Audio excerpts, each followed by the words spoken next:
시장으로서 업무 시작한 지가 어제 같은데 벌써 2년이 되었습니다. 지난 2년 동안 앞뒤 좌우 보지 않고 오로지 미래만 보고 대구 시정을 해왔습니다. 그 사이에 우리가 해왔던 일을 오늘 정리를 한번 해봤습니다. 100+1로 정리를 한번 해봤습니다. 해봤는데 참 그 사이에 수박국에 일을 많이 했다, 그런 생각이 들었습니다. 이 일을 수행하면서 도와주신 우리 언론사 여러분들과 시의회 그리고 대구 시민 여러분들께 감사의 말씀 드립니다. 우선 기자 여러분들이 개별적으로 궁금한 내용은 답변 말씀을 드리고, 미흡하면 여러분들이 추가 질문을 해주시면 바로 답변을 드리도록 하겠습니다. 지난 2년간 최대 성과 3가지와 남은 2년 동안 해야 할 정책 3가지가 아니고 자세히 내용 100가지입니다. 거기서 어느 특정 정책을 한 것만 들기가 어렵습니다. 그래서 100가지 중에서 100+1 중에서 어느 한 부분만 중요하고 나머지 중요하지 않다, 이렇게 말씀드리기는 곤란합니다. 두 번째, 그간 중앙정치에서 바라봤던 대구시와 민선 8기 2년을 경험한 현 시점에서 느끼는 대구시의 가장 큰 차이점은 뭐라고 느끼시는지, 미래 50년을 준비하는 과정에서 아직 부족하다고 느끼는 점이 있으시다면 말해달라고 했는데, 강은경 기자가 질의했나? 중앙정치에서 대구시를 보면서 참 안타깝다고 느끼는 것은 너무 폐쇄적이다. 대구시가 부산이나 인천처럼 개방도시가 좀 되었으면 좋겠다, 그런 생각을 늘 해왔는데 실제로 시정을 해보니까 참 폐쇄적이었습니다. 이제부터 시작해서 정책 집행 과정도 참 폐쇄적이었습니다. 그래서 대구시를 활짝 문을 여는, 대한민국의 사람들한테도 문을 열고 그리고 세계에도 문을 여는 그런 대구시가 좋겠다는 생각을 했고, 그걸 중점적인 시책으로 준비를 해왔습니다. 대구 미래 50년을 준비하는 상황에서 아직 부족하다고 느끼는 점이 있으시다면 부족한 점을 구체적으로 어느 부분이라고 말씀드리기는 곤란하지만 앞으로 일을 추진하는 과정에서 부족한 점이 있으면 보완해 나가겠습니다. 질문 두 번째가 좌우 논쟁보다 국익 우선주의를 나라의 기본 이념으로 하자. 좌파와 우파가 공존하는 선진대국 시대가 꿈이라고 밝혔는데 한국 정치가 나아가야 할 길은 어떻게, 이게 한국 정치가 가야 할 길이라고 생각합니다. 지금 대한민국은 여러분도 느끼시겠지만 진보 좌파가 집권하든 보수 우파가 집권하든 각자의 진영 논리로 꽉 막혀 있습니다. 나라의 미래를 위해서 한 방향으로 나가는 게 아니고 모두 진영 논리에 갇혀 있기 때문에 대한민국이 이제 앞날이 암담합니다. 그래서 진영 논리를 타파하고 헌법 46조 제2항인가 보면 국익 우선으로 나라를 하라고 헌법에 선언이 되어 있어요. 그런데 그걸 제대로 실천하는 그런 정치가 되었으면 합니다. 다음, 대구혁신 100%라이스 일이 오늘 배포되었는데 이 중 가장 예차게 가는 정책은 전부 다입니다. 거기 어디 하나라고 말씀드리기 어렵습니다. 거기에 보면 크고 작은 정책들이 다 있어요. 크고 작은 정책들이 있는데 그 중에서 예차게 가는 것은 100+1이 모두 예차게 가는 정책이다. 두 번째, 프랑스 드골 대통령의 발언을 언급하시면서 한반도 핵균형론을 다시 한번 제안했다. 이것은 제가 이야기한 게 어제 오늘 이야기가 아니고 아마 어제인가 콩카콜라에 올라왔던 거 보니까 내가 여태 발언했던 거, 핵균형정책에 발언했던 거 10년 전부터 했던 거 전부 정리를 해놨습니다. 해놨는데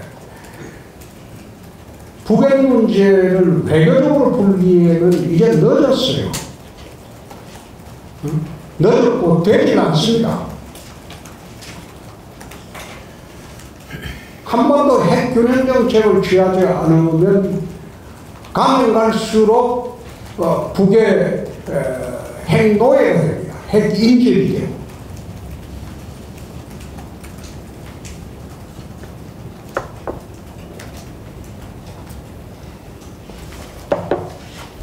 핵무장을 이야기를 하면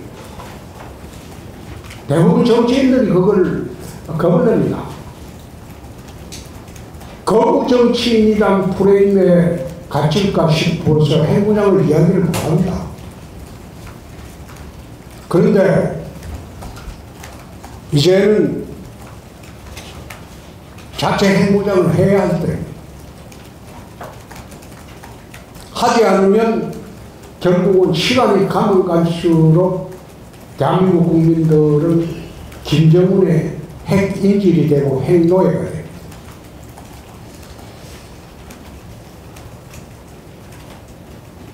2017년도 10월에 전술핵 계획치 가지고 미국을 방문한 게 있습니다. 그때 국무장관은 공석이었고 국무차관하고 이야기를 했고 미국 조야의 건축 전문가들하고도 토론을 한 일이 있습니다. 특히 미국 외교협회라는 데가 있습니다. 거기는 미국의 대외 정책을 거의 결정하는 곳입니다. 그곳에는 대부분 각국의 원수들을 초청해서 토론을 하는 그런 자리입니다. 그런데 북핵 문제가 그 당시에 하도 심각해서 한국의 야당 대표도 불러서 한번 논의해보자. 그래서 내가 거기서 30분 기조발제를 하고 미국의 핵 전문가들, 군축 전문가들 토론을 1시간 이상 한 일이 있습니다. 그 중에 그 이야기를 했습니다. 유럽에는 전술핵이 배치되어 있다. 나토에. 러시아가 구소련 시절에 집중적으로 우크라이나를 비롯해서 전술핵을 배치를 하니까 미국이 유럽의 요구에 의해서 미국의 전술핵을 유럽에 배치했다. 그 5개국에 배치가 되어 있어요. 터키도 그 중에 한 나라입니다. 독일도 그렇고. 그러고 난 뒤에 소련에서 핵무기를 상당수 철수를 했습니다. 나토의 핵 공유죠. 독일이면 독일과 미국의 핵무기를 공유하는 형태로 발사를 할 때는 미국 대통령, 독일 수상이 동시에 합의를 해서 발사합니다. 그리고 미국의 핵 전폭기가 다 5나라의 상료회가 있어요. 그러니까 소련이 전진 배치했던 핵무기를 상당수를 갖다가 후퇴시켰어요. 유럽의 나토 이상으로 동북아시아 정세가 어렵다. 더 힘든 화약고가 되고 가고 있다. 그래서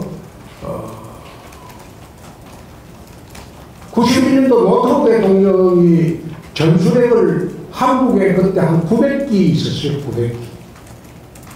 내 기억은 951기가 있었는데 그 전술핵을 갖다가 전부 이제 철수를 합니다.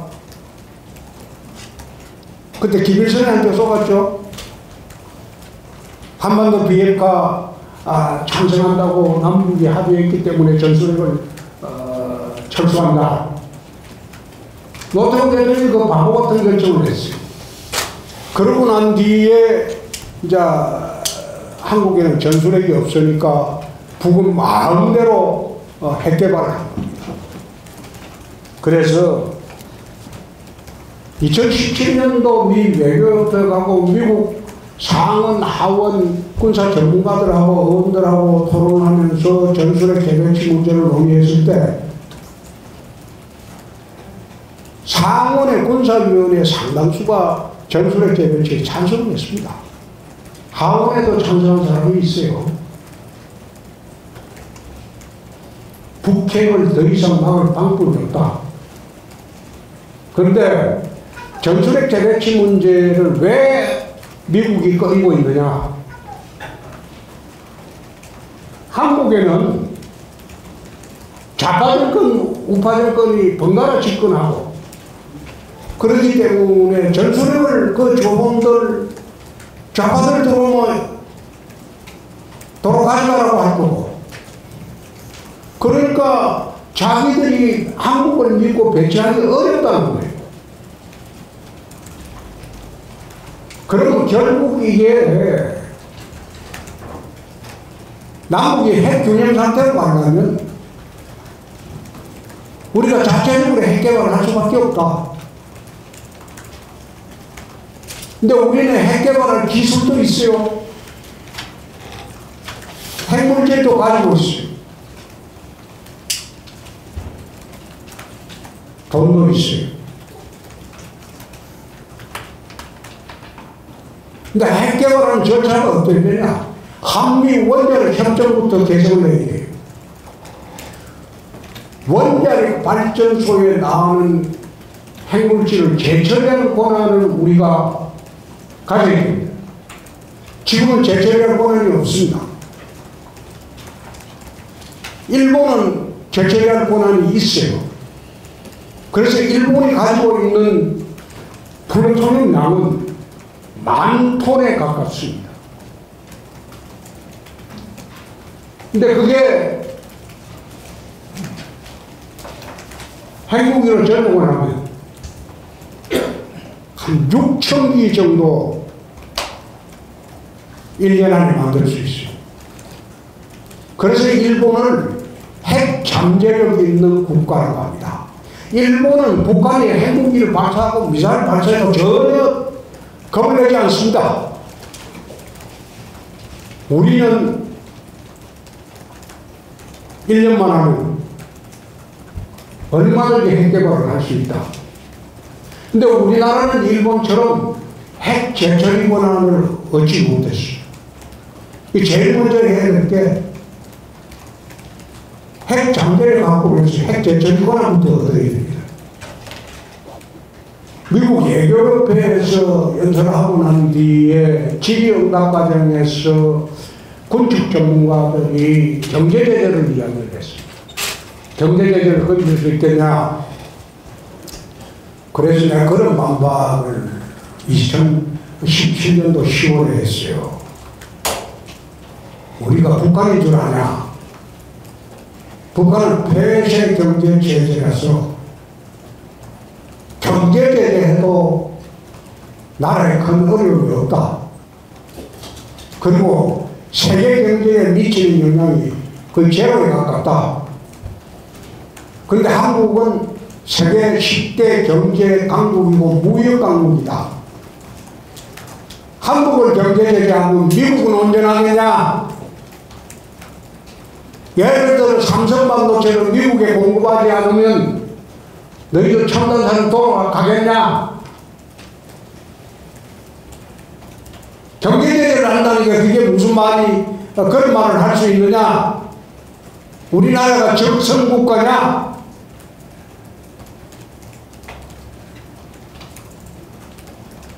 전 너희들이 그런 식으로 경제제재를 하면 우리 중국하고 협상하겠다. 가까운 중국하고 협상해서 중국이 북핵을 용인하고 있는데 한국의 북핵을 핵 문제를 갖다가 저지할 이유가 있나?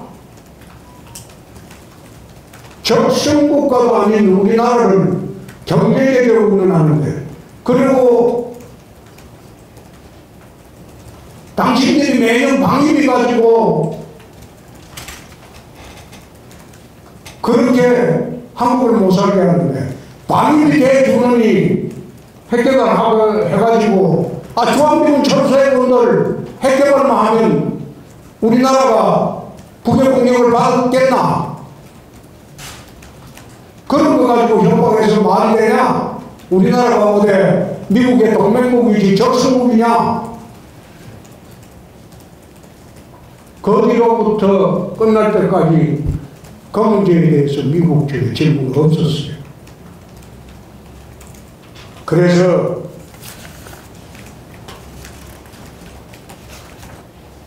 가장 중요한 것은 아무리 확장 억제를 한다고 미국 측에서 해부선을 이야기하더라고. 뉴욕이 불바다를 걸 각오하고 서울을 지켜줄 수 있겠다. 그건 불가합니다. 그래서 지금 미국 조약에서 동북아시아 핵균형, 군사균형을 위해서 한국의 방어적 핵무장을 용인하는 게 어떻겠나? 그 논의가 지금 시작되고 있는 거예요. 근데 정작 당사자인 우리나라에서 정치하는 사람들이 좌파들 눈치나 보고 반대파들 눈치나 보면서 얍삽하게 요리조리 빠져나가고 있는 것은 참으로 정치 지도자답지를 않다. 시장님께서 최근 읽으신 책 중에서 대구 시민회에 추천하는 것은 열국기입니다. 열국기라는 책을 읽어보면 그게 한 10권짜리로 되어 있을 거예요. 거기에 동양의 모든 지혜가 그 책 속에 다 있습니다.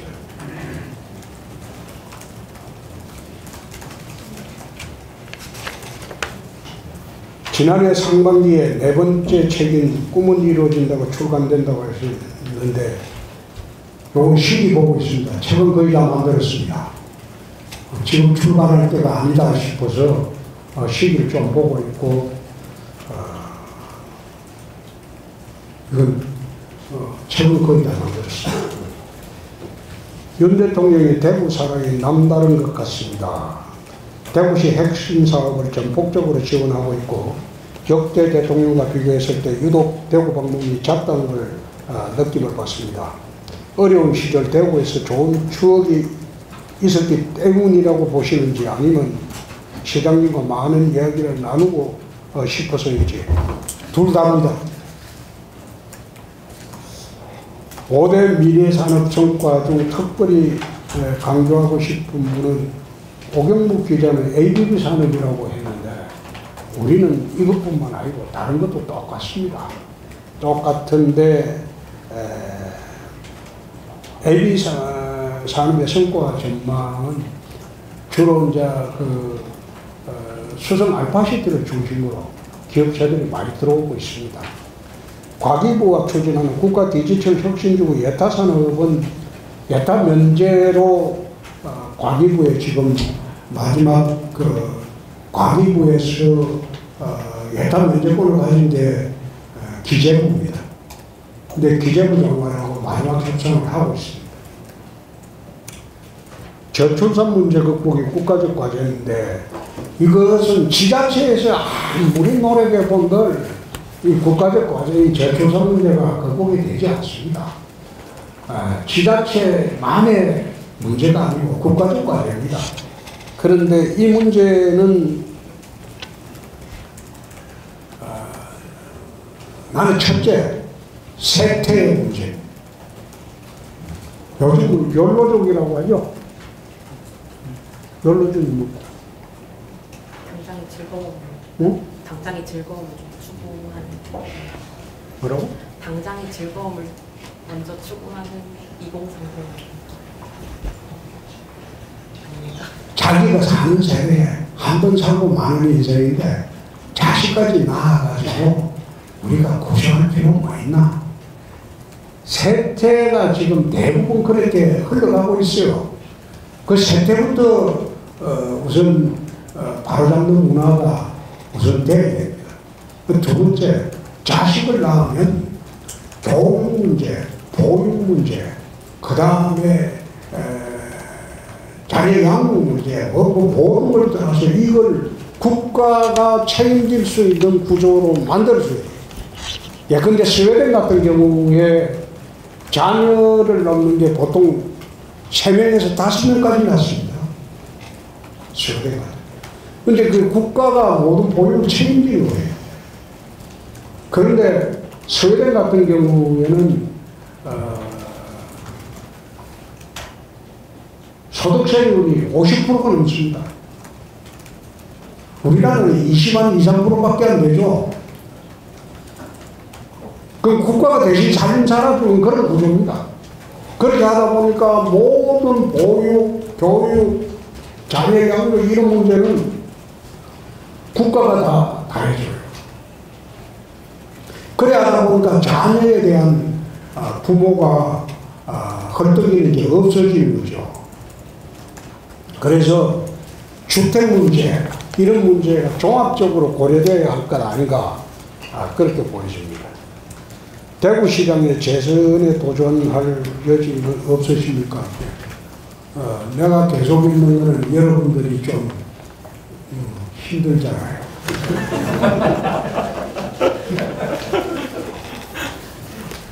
4년만 하면 대구시 100년 미래사업의 모든 추측들은 놓을 수 있을 것으로 보여지고 앞으로 2년 후에 이 문제는 제가 결정을 하고 여러분들한테 말씀을 드리겠습니다.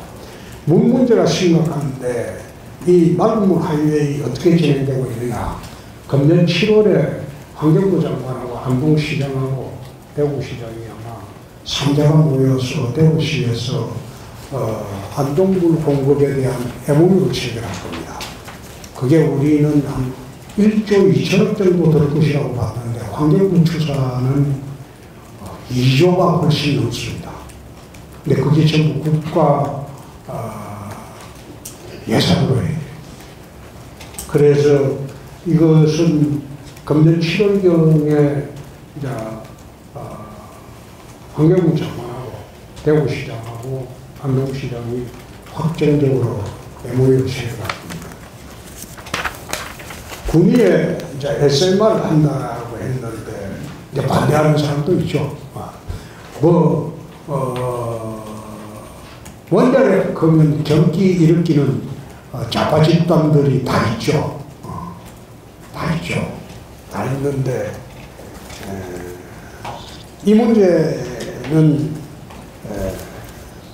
좌파 집단들이 이제 본격적으로 이제 좀 있으면 가시화되면 나서겠죠. 여러분들 기억도 생겨날 겁니다. 핵 배기물을 부안군의 전라도 부안군 위도에 할 때 얼마나 좌파 집단들이 난리를 쳤습니까? 난리를 치고 그게 결국은 합의돼서 경주로 온 것 아닙니까? 그러니까 그 경주 와서 사고가 납니까? SMR이라는 것은 지하 40m에 것을 합니다. 그 상부는 그 SMR 운용하는 회사 건물이 들었습니다. 그리고 나 좌파 집단에서 뭐 언론에 떠들고 하는 걸 내가 좀 봤는데 낙동강물 그 배출되는 건 없습니다. 무항류 시스템을 합니다. 아무런 원자력 발전소보다 위험도가 10분의 1, 사고 날 확률은 10억 분의 1. 당장 여러분들이 지금 나가서 동청사에 갈 때 교통사고로 죽을 확률보다 훨씬 낮습니다. 근데 여기에 이제 하나 더 붙여서 요 뒤에 어느 기자님이 질문한 것도 있는데 경주에 SMR 국가산업단지 하겠다. 그거는 다른 거예요. 국가산업단지라는 건 SMR에 관련되는 부품, 그 제조, 이것을 갖다가 만드는 산업단지고 한 3천억 들어가고 구미에서 하는 거는 SMR 소형 원자력 발전소로 만드는 거예요. 그래서 그거는 좀 다른 겁니다.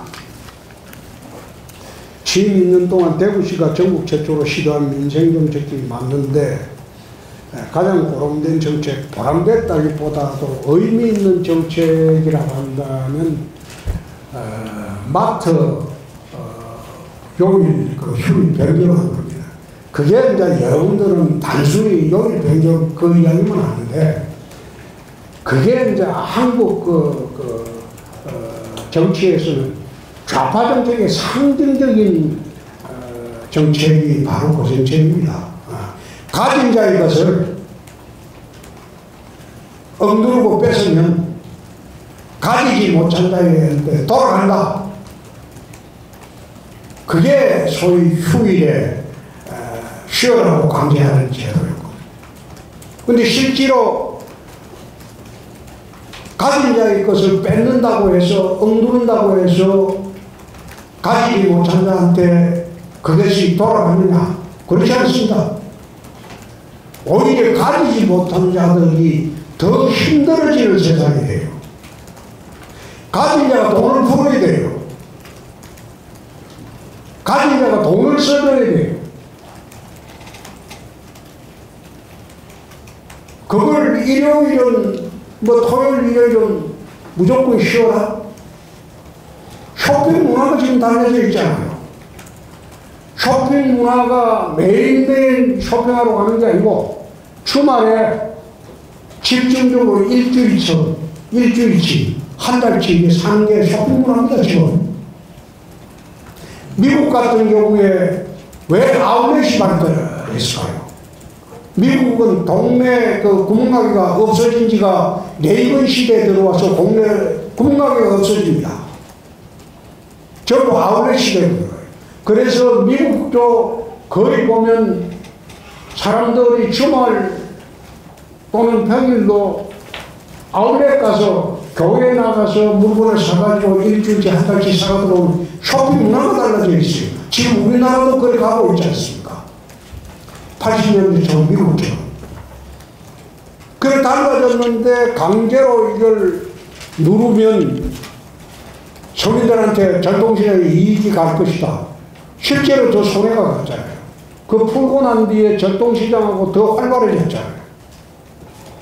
그것은 소위 좌파 정책의 상징적인 것을 깼다는 그런 의미가 있습니다.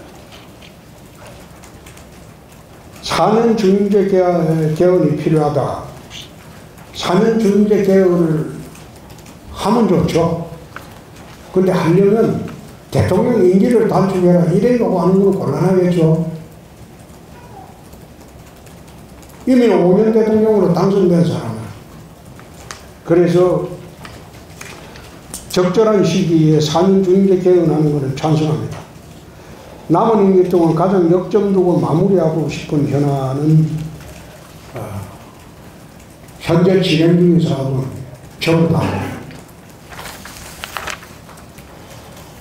시장님 취임 후에 100여 개 정책들이 도입돼 추진되고 있는 것으로 한다. 이 가운데 전국 최초로 시행돼 전국 지자체나 정부의 정책으로 확산된 정책들이 많다. 선도적으로 혁신 정책을 추진할 수 있었던 비전의 동력, 그 아까 이야기를 했습니다. 지역의 언론들이 도와줬고, 대구 시민들이 도와줬고, 그리고 시의회가 도와줬고, 최근에 시의회에 어떤 의원이 나와가지고 뭐 견제 기능이 상실했다. 견제하는 거는 잘못하고 문제가 있을 때 오해가 났어요. 잘하고 있는데 견제하려고 하는 거 견제가 아니고 회방입니다. 회방.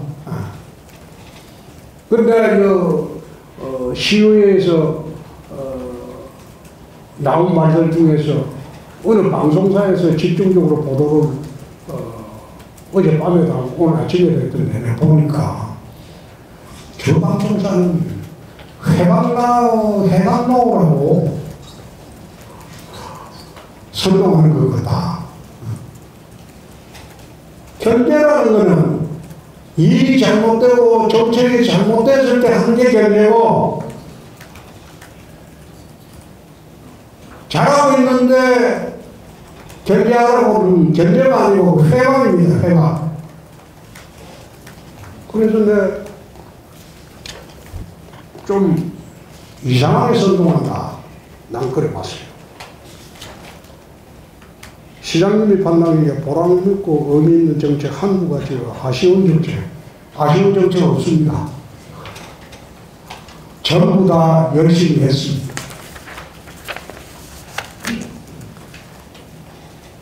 대구 치맥 페스티벌에서는 대구와 연계해 모바일로 치킨을 주문하는 독특한 방식으로 운영되는 것으로 알고 있습니다. 대구로는 시장님 역점 사업으로 알고 있는데 향후 서비스 확대는 이 대구로 문제는 그렇습니다. 지금 제가 역점적으로 하는 사업이 아니고 전임 시장에 했던 사업을 우리가 확대하고 있는 거예요.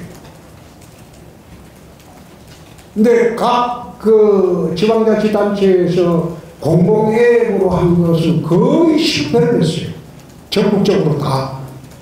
근데 유일하게 지금 성공하고 있는 데가 대구의 이 대구입니다.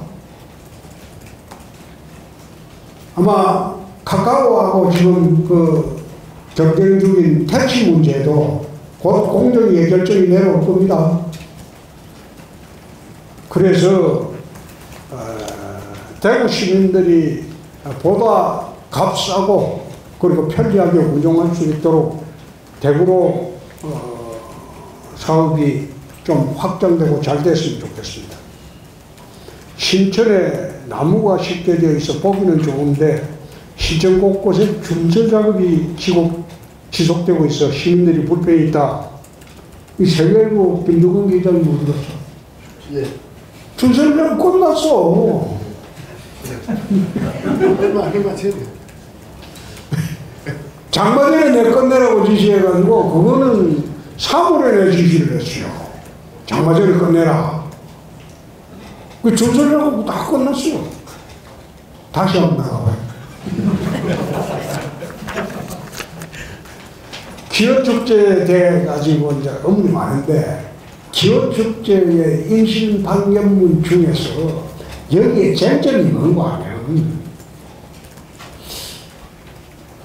도로 점용 허가권 여부에 이게 재판에 쟁점이 있어요.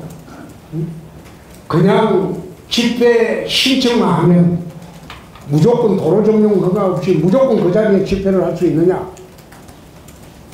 도로 점용을 받지 않아도 마음대로 할 수 있느냐? 그게 재판의 쟁점인데 1심에서 이걸 판단을 안 했어. 그게 가장 큰 쟁점인데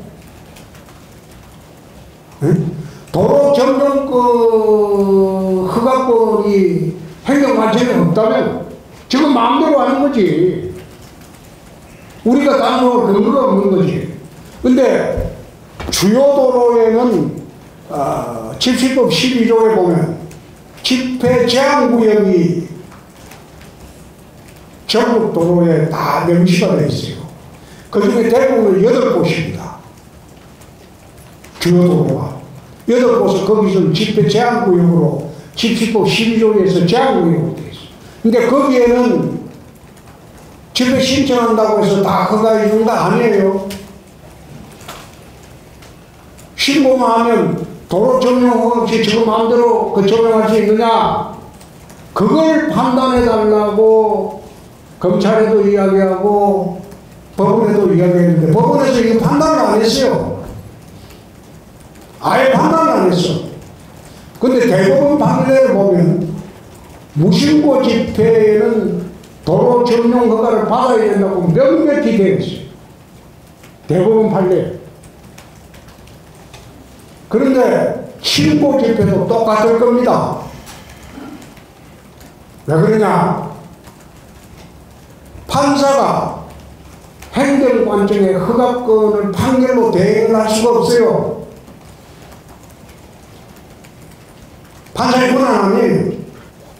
그래서 이것은 항소심에서 아마 합의부에서 제대로 판단을 해주고 이게 대법원까지 가서 확정이 되면 그건 집회 신고만 하면 아무 데 가서나 집회할 수 있다? 그럼 고속도로에 집회 신고하고 맞고 해도 되겠네? 집회 12조 봐요. 거기 보면 1번이 집회 제한 구역이 되어 있고 2번이 고속도로라고 되어 있습니다. 거기는 집회를 못하도록 제한하도록 되어 있어요. 근데 그걸 무시하고 하니까 문제가 크다 이 말이에요. 이 동성로는 대구의 집회 제한 구역의 대표적인 곳입니다. 아마 항소심 판결문은 판사가 판단하겠죠.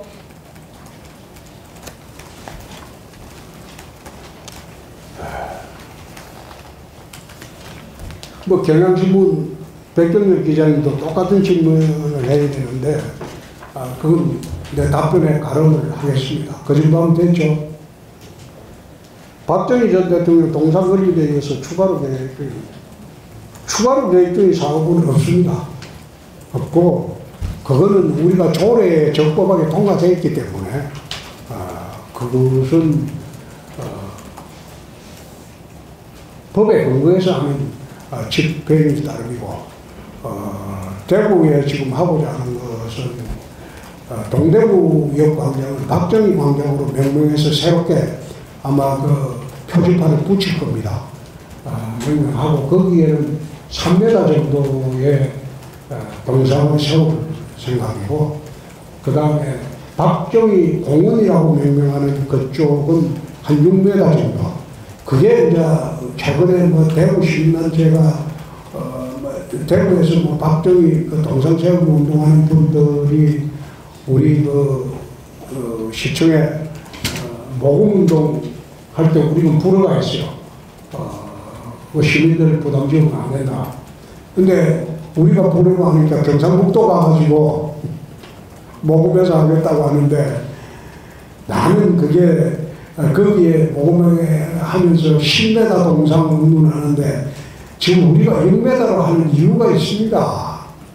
광화문의 이수진 장군이 6.2m입니다. 광화문의 이수진 장군 동상 크기가 6.2m입니다.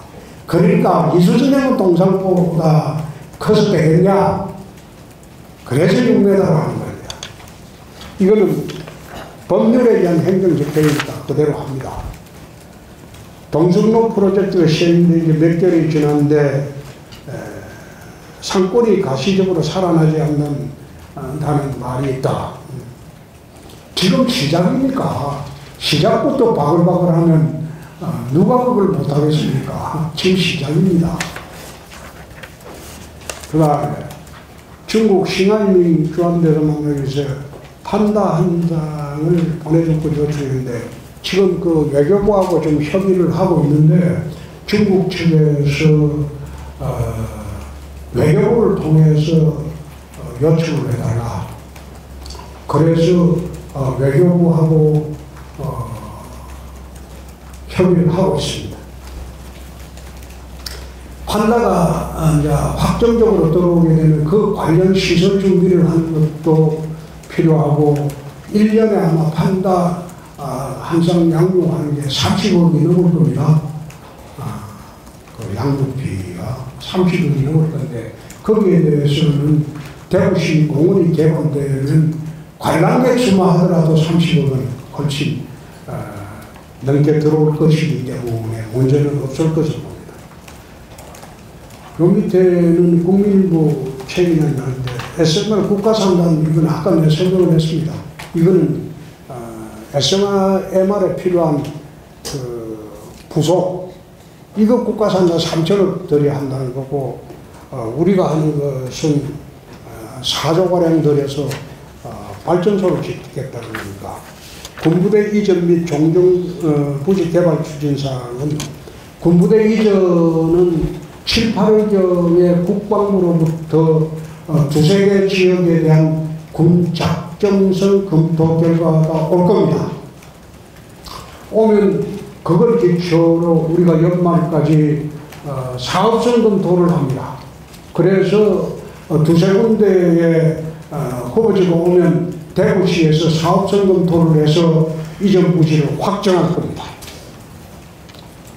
종전부지 개발 추진사항은 이전 확정되고 난 뒤에 저희들이 본격적으로 말씀을 드리도록 하겠습니다.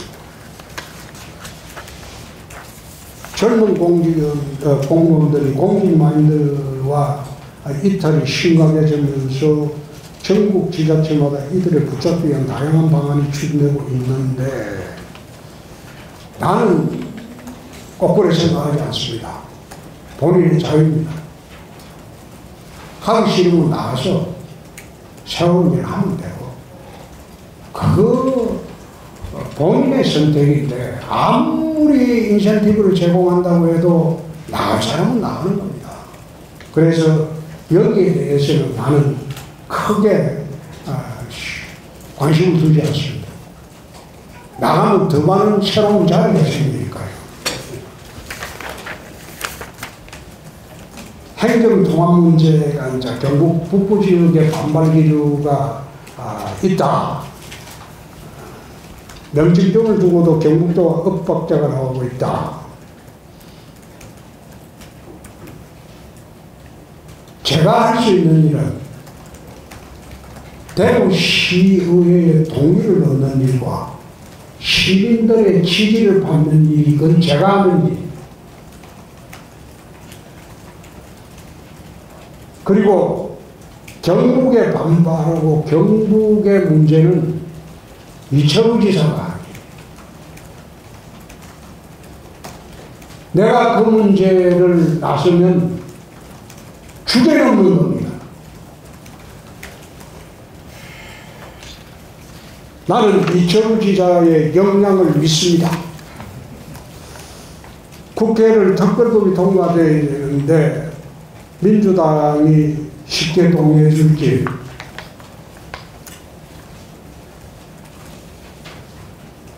지난번에 TK 특별법 할 때 여러분 통과된다고 믿었습니까? 달기미 철도법 할 때 기자 여러분들 쉽게 통과된다고 믿었습니까? 이번에도 마찬가지입니다. 광주와 연대하는 게 아니고 광주에서 도와줄 수밖에 없을 겁니다.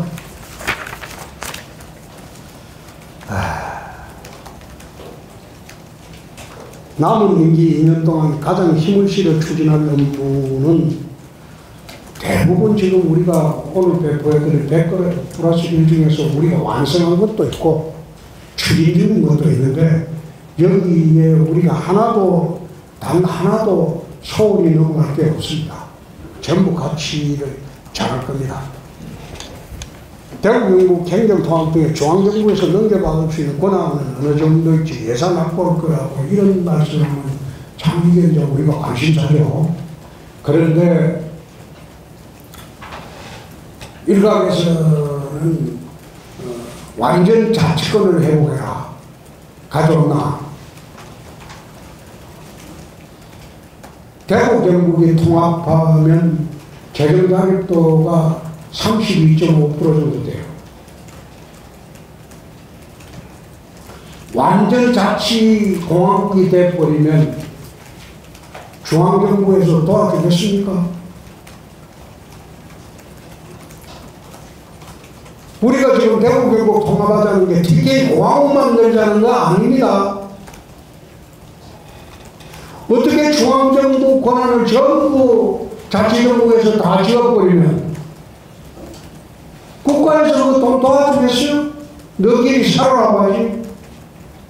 근데 그런 식으로 해가지고 국회 통과법이 되겠습니까? 그런 허용이다 이거야. 과용이고. 중요한 건 그게 아니고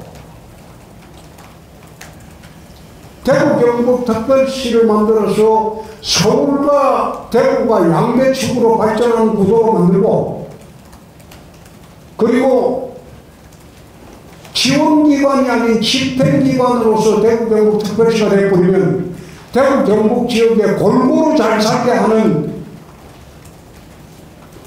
그런 균형발전 정책이 나올 수가 있는데, 그걸 할 수 있게 우리가 중앙정부에 요청하고 협력을 요청해야지.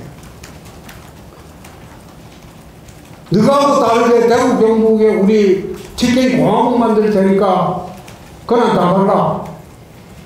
헌법에도 반하고 실정법에도 반해요. 국회 통과도 안 되고. 이미 특별자치도를 하면서 지방의 권한을 이해하는 사례가 있어요. 그리고 거기서 플러스 알파로 우리가 뭘 더 가져와야 할지 그걸 논의하고 대구 경북의 통합 발전을 위해서 할 수 있는 걸 갖다가 국가하고 협력을 해야지. 완전 자치권 달라. 예컨대 중앙정부가 하고 있는 환경부 정책도 다 넘겨달라. 그거 다 넘겨받아가지고 과연 중앙정부하고 협력관계가 형성이 되겠나 이 말이에요. 그리고 그 많은 공무원들 수용할 수 있겠나요? 현실적으로 좀 대안을 갖고 이야기를 해야지, 마치 TK 공화국 만들겠다고 덤비면 그거는 국회 통과뿐만 아니고 다른 지자체에서 전혀 동의를 하지 않습니다. 그걸 여러분들이 좀 유념해 주셨으면 합니다. 정부가 인구전략기획부 신설을 추진하고 있고 경북도 저출산과의 전쟁을 하고 있습니다. 이것은 아까 내가 답변 드린 거로 대신하겠습니다.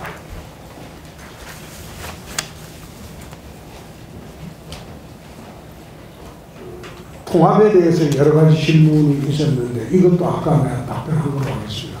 대구시는 내가 여론 만들 거고 경북은 이철우 지사의 역량을 내가 믿습니다.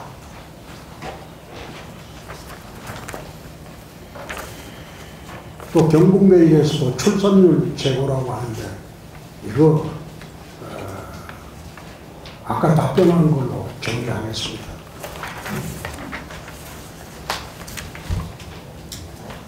또 북부 지역에서 우려 목소리 많다. 그것도 이철우 지사가 할 일이지 제가 나서서 할 일은 아닌 것 같습니다. 3.1절 마라톤 대회는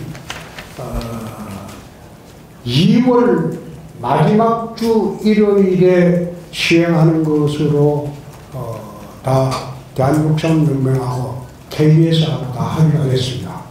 2월 마지막 주 일요일 9시에 출발하는 거. 그렇게 대한육상연맹하고 다 합의가 됐습니다. 질문하는 것 중에서 이제 산단 지붕형 태양광 사업 가지고 이제 TBC에서 TBC 기자분이 맞죠? 질문했다가 질문 안 했던데 이거 내 답변을 하겠습니다. 원래 산단 태양광은 한화 자산운용에서 했는데 한화 자산운용에서 펀딩이 안 돼요. 그래서 신한은행, 농협, SK, 이 동부지 DB가 그리고 기움, 한강 등 이 사람들로부터 제안서를 새로 받았습니다. 받아가지고 한화 이외에 6개설 확보를 새로 했습니다. 이분들이 5조 규모의 투자를 하겠다고 투자 의향서가 들어왔기 때문에 우리는 이 사람들 중심으로 새롭게 산단지원 사업을 추진을 하고 있습니다. 한화 자산운용보다 훨씬 투자 의향 금액이 큽니다. 이거는 추진 중이라는 거 말씀을 드립니다. 자, 제가 여러분들 질문을 답변 다 했고 추가 질문 있으면 해주시면 답변 드리겠습니다.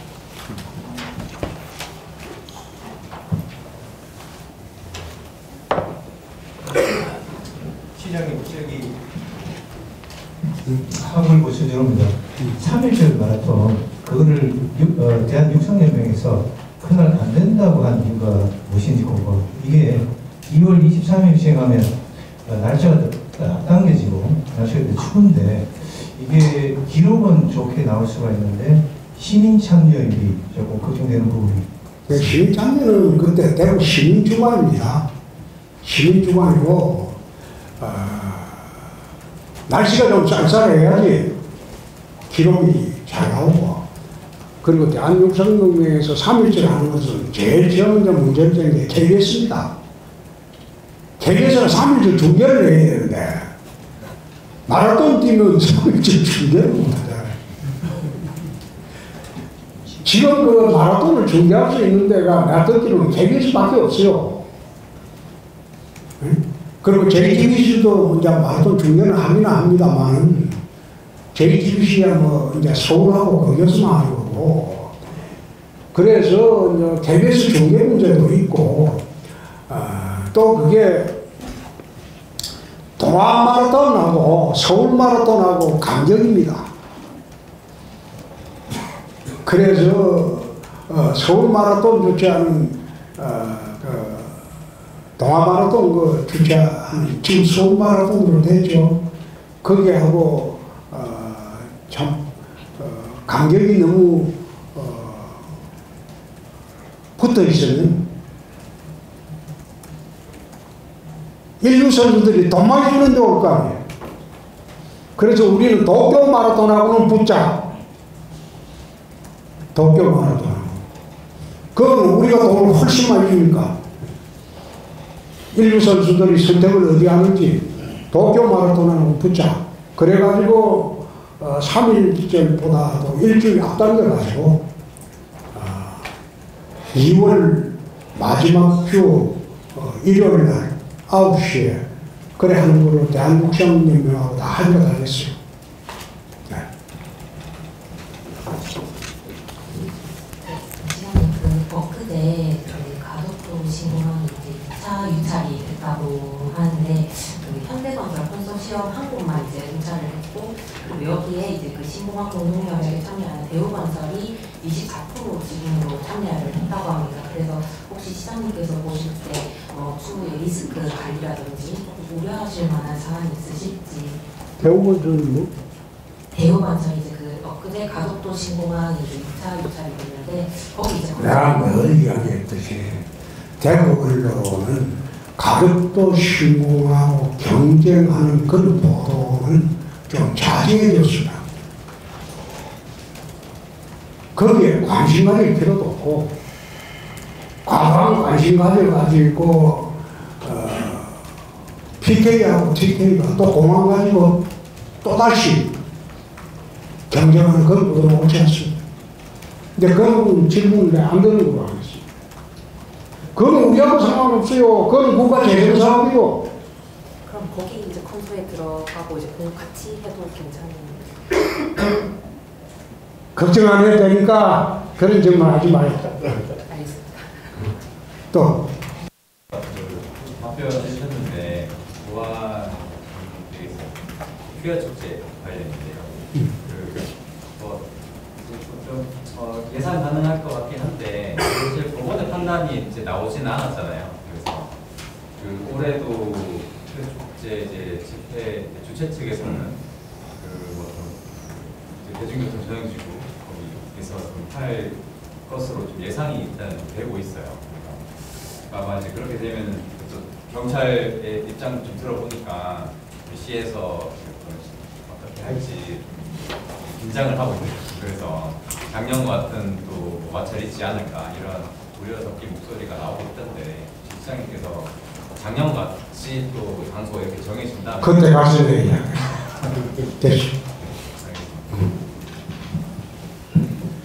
네, 그 전당대회 관련해서 오늘 원희룡 장관 만나셨는데 원희룡 장관 시장님 만나시고 백브리핑에서 나경원 의원과의 단일화 관련해서 시장님을 비롯해서 옆에서 좀 역할을 해주길 바란다. 자기는 모든 가능성을 열고 있다. 이런 취지로 답변을 했는데 그 부분에 대해서 좀 어떻게 보시죠? 단일화 관련해서. 뭐? 그 전당대회 후보들 있지 않습니까? 근데 뭐 원희룡, 나경원 뭐 이렇게 있는데 그 후보들의 단일화 관련해서는 좀 어떻게 생각을 하시는지. 저기 해야지. 옆에 좀 역할을 해주길 바란다고 그렇게 이야기를 하더라고요. 저기 해야지. 저끼리 해야지.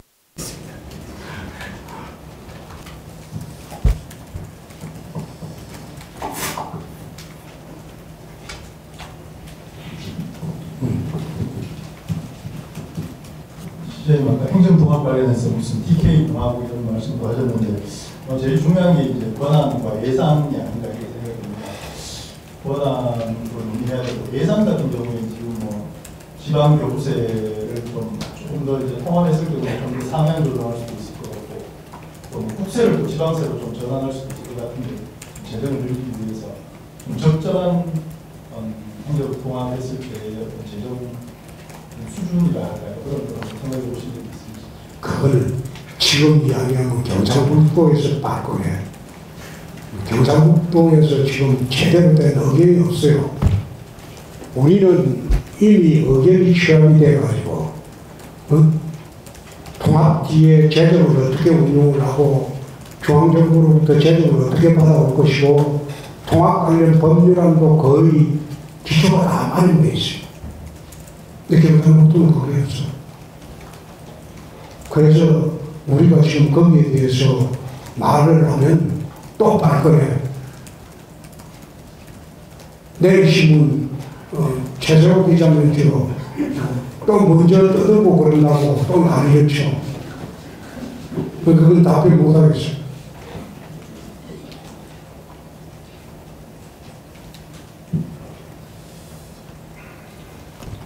또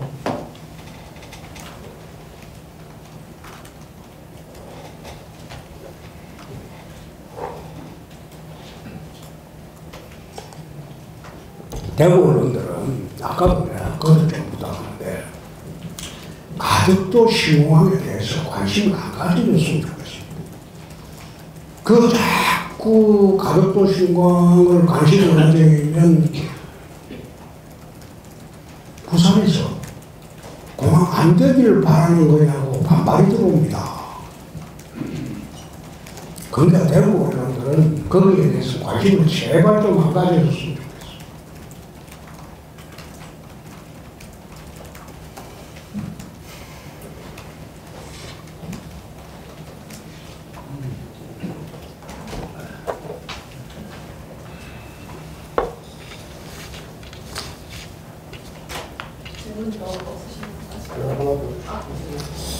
그 한겨레가 질문할 만한데 안 해. 성교하고 질문할 거 있으면 답변을 다 하셔가지고 질문할 게 없어요. 그 부시장님 인터뷰하다가 들었는데 시장님 지금 이제 대구 오셔서 뭐 큰 일을 많이 시작했지 않습니까?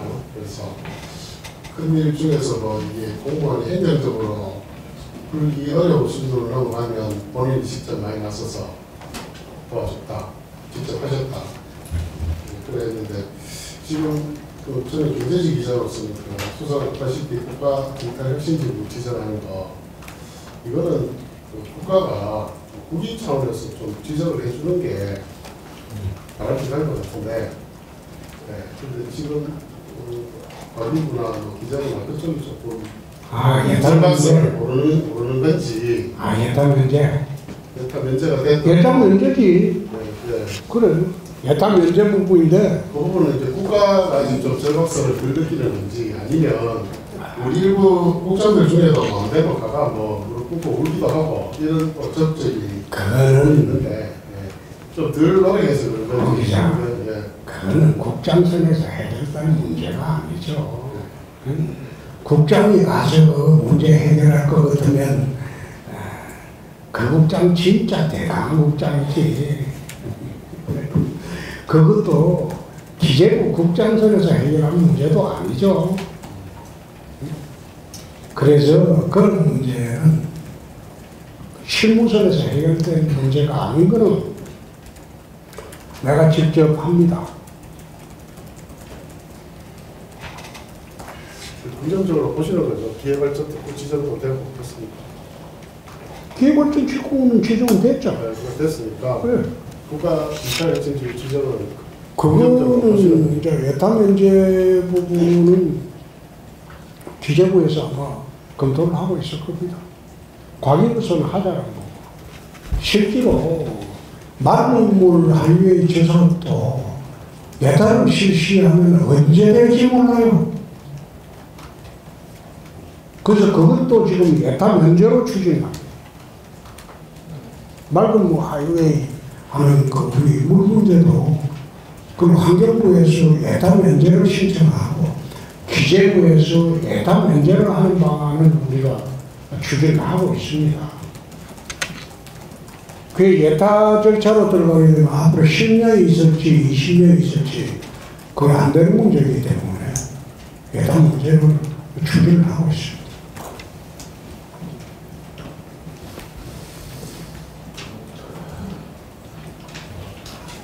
한겨레가 이제 조용하다. 원래 치매 축제 할 때 또 정치들 좀 부르시는 생각이십니까? 취업 축제 우리 돈 많이 주기 때문에 가야 되겠죠. 돈 많이 주기 때문에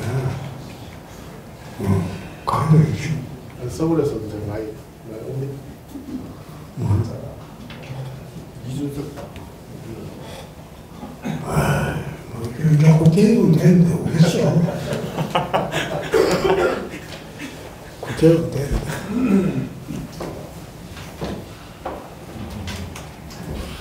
지금 시간 없으시면 이거 마실까요? 가만히 있어. 앉아있어 보면 또. 한겨레 대학교는 이게 되겠다고. 한겨레 대학교는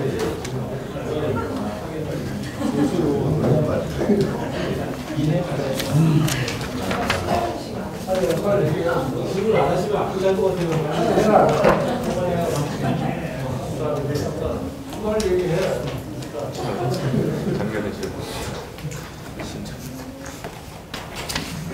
안 해도 됩니다.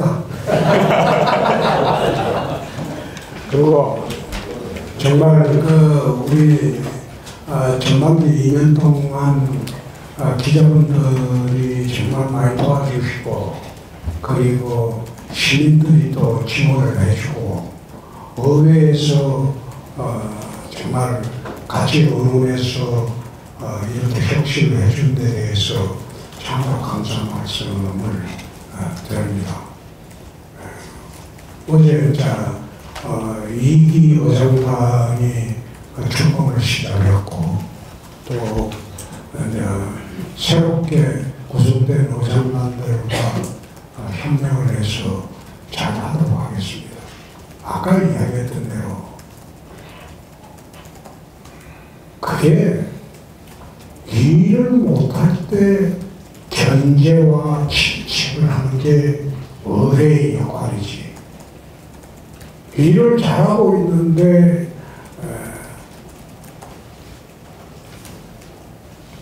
침착하고 견제하고 하는 것은 그건 회방입니다. 견제가 아니고.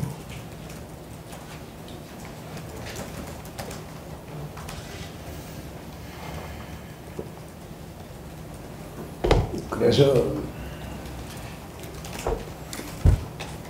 새롭게 구성된 의장단 그리고 상기연단들하고도 협의해서 앞으로도 잘하도록 하겠습니다. 네. 이상 주어진 문을 쓰면 끝내도 되겠습니다. 네. 고맙습니다.